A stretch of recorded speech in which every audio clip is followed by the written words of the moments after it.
तावा देकी तापर आप डिशटा को रखिए 10 मिनिट पर बिरयानी हो पणस बिरयानी बनवाक जाऊँगी। देखो यहाँ पणस बर्तमान तेल रे सेटा फ्राए होची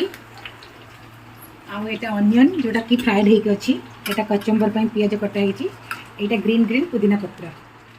देखो मुझे सब काकुड़ी पुदीना पत्र धनिया पत्र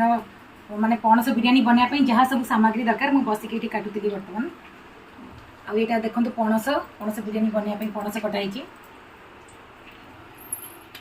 पणस बिरयानी बनवाई आपण चाउलटा को बढ़िया करी सुंदर करी भात रोसई करदे आ चाउलटा जमी गोटा गोटा रहे भातर जमी गोटा गोटा रहे कारण बिरयानी रे चाउलटा भांगी जाई पारे तेणुक आपन ताको टिके नाको भल करी माने जस्ट टिके टाण टाण थी सेमती रोसई करके आपन ताको एमती माने टिके नाको फैन पाखे आनिक सुखे देबे। मु गोटे थर एमती पणस बिरयानी बनईली बहुत टेस्टी थिला आ सेकेंड थर चाहिए कि आपण मानक संगे टिके शेयर देखो पणस बिरयानी बनवाई फास्ट पणस को आपन एमती तेल पकेबे तापरे अनियन पकेबे तापर ताको फ्राए करेंगे। पणस बिरयानी बनवाई आपन फास्ट किसी पणस को काटिदेबे तापर एमती तेल पकेबे तेल रे पियाज पकेबे पियाज टिके नाकु रेड माने रेड कलर हो गला परे आपन सेतरे पणस पकेबे पणस हो गला परे तापर आपन आलू भी भाजिकी पकई परिबे बिरयानी आउ टिके टेस्टी लागिवो। एमती देखंतु आलूटा एमती फ्राइड कर भाजिबे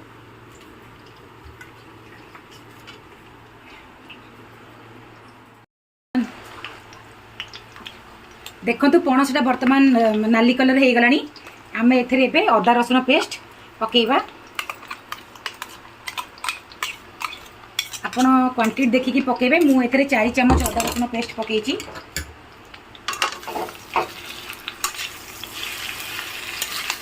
एटा बहुत ही माने बहुत सुंदर देखा जिबा कलरटा आपण देखिबे हेई सैला परे बहुत सुंदर देखा जिबा पणस बिरयानीटा खाइबा पई भी बहुत टेस्ट आपड़ चाहिए साधा दिन भी आपको बनईकी खाईपर। बर्तमान मु पणस पकईवाई दही रेडी करुच्ची दही रे फास्ट आपड़ टे स्वाद अनुसार लुण पकेबे अल्प हलदी पाउडर पकेबे किछि लंका गुंड पकेबे आर कलरटा बहुत सुंदर देखा जिवो धनिया पाउडर हाफ चम्मच जीरा पाउडर हाफ चम्मच बिरयानी मसाला आपड़ हाफ चम्मच पकेबे यहाँ पकड़ा द्वारा बिरयानी माने बिरयानीटा बहुत टेस्टी लगी थाए आ पणसर टेस्टीटा भी बहुत बाहर आप आपको बहुत सुंदर कर मिक्स करेंगे। देखु आम पणस अदा रसुण पेस्ट पकईले पकेबार 5 मिनिट भी हो गलानी आम ए दही ऐड करवा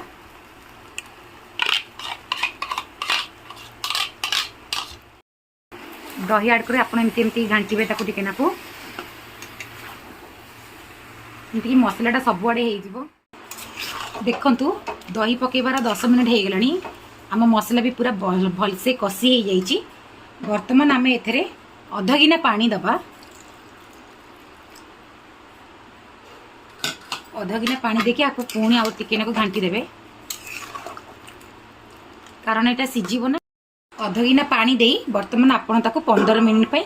ढांकी रखिदेबे सेटा टिके सिझिबा पई टाइम लागिबो ना। तरकारी हमर रेडी हो जाइए केते सुंदर देखा जाउची बहुत सुंदर कलर भी आसी देखो बर्तमान मुझे डिश रे किछि घिओ मार देछि घिओ पकेकी किछि भात एथरे देछि लेयरिंग पई बर्तमान एथरे आमे पणस दबा आपण देखंतु एमती पणस आनिकी एमती पकेबे सेथरे पणस पकई देछि देखंतु आ ऊपर आमे गोटे भात रे आ गोटे लेयर दबा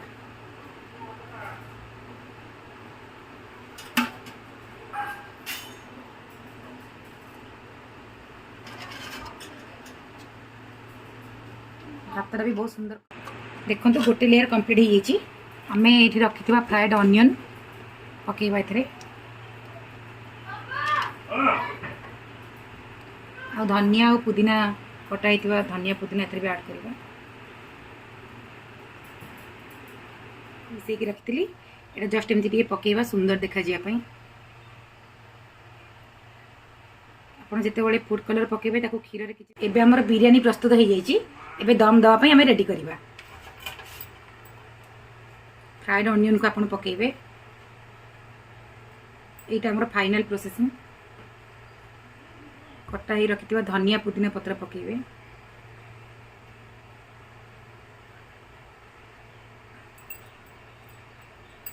कंचा लंका 2टा पकेबे।